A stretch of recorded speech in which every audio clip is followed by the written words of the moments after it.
Good afternoon, Miss Maria Eva. Okay, Miss Maria Eva, can you tell me about yourself? I am Maria Eva Onabia, 40 years of age, married, and I have 4 children.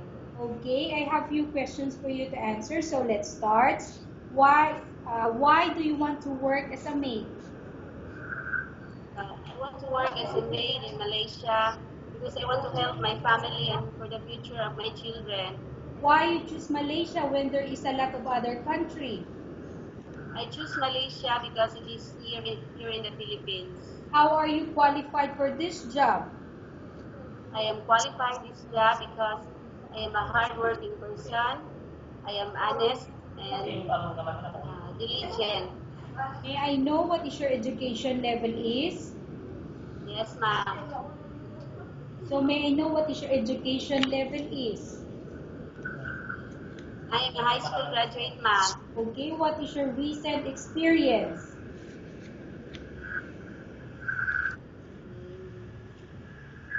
What is your recent working experience, Miss Maria Eva? I was working at Carter Public Market, ma'am, as vendor.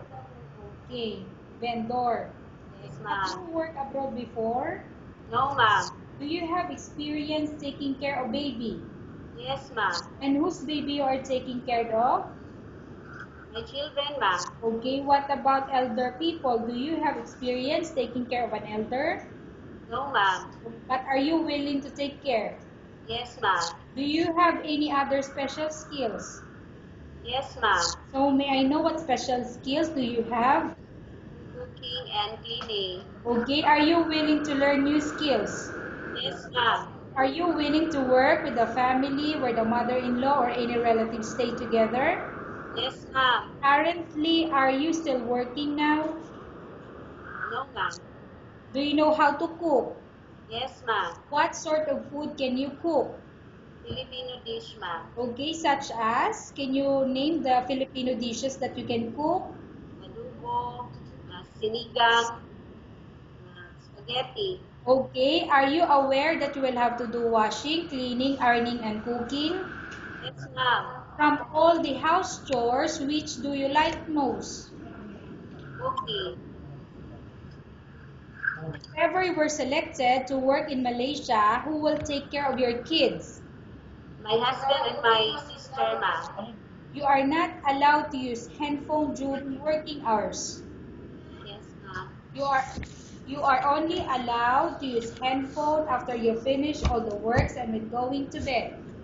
Yes, ma'am. You are strictly needed to surrender the handphone to your employer in the morning and your employer will return back to you once you're going to bed.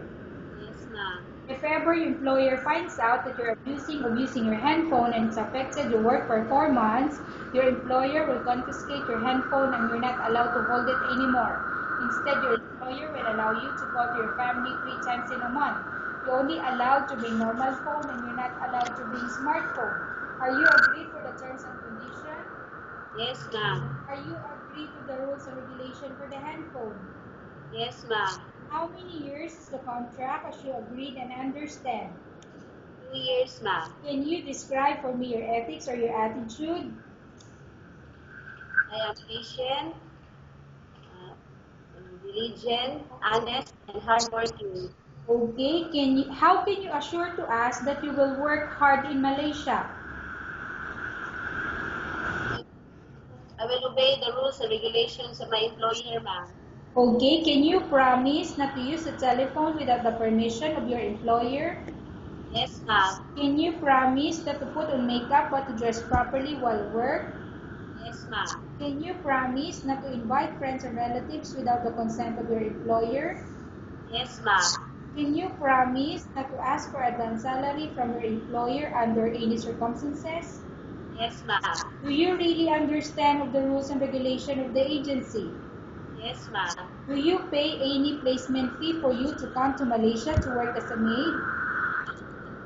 Do you have any history of sickness, example breast cancer or any other illness? Do you suffer from any skin diseases, allergy or physical defect? No, ma'am.